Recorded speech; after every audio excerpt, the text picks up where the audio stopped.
Guys, welcome to my videos. So guys, today in this video I'm going to show you how you can cut a metal pipe using reciprocating saw. I have this cordless reciprocating saw loaded with a metal blade. So guys, the very first thing you need to do is to select a suitable blade. So this is metal blade 18 TPI, but there are better quality blades too. So depending upon the job and the amount of cut you need, you should get a suitable blade. That's the most important thing. Second thing is, this is like my home garage, not a workshop. That's why I lack some equipment, but I'm going to show you how you can do it properly.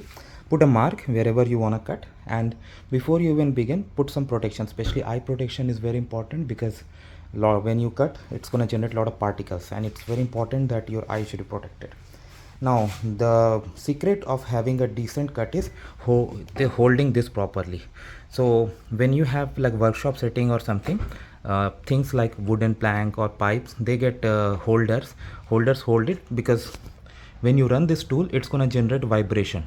So with vibration, your cut may lose the trajectory.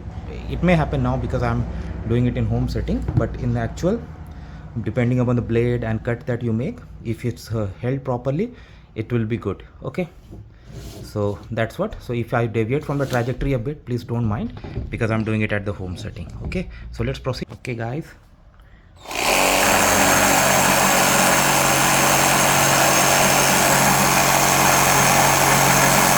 you also get a cut like this. It's gonna be very easy. Next time you can just put it here, fix it here, and then make the cut. It's almost there. You can see almost cut has been made. Done. So that's how it can be done. But yes, if you have higher TPI blades and higher quality blades, it's gonna be easier. So thanks for watching this. Please subscribe to the channel. Thank you.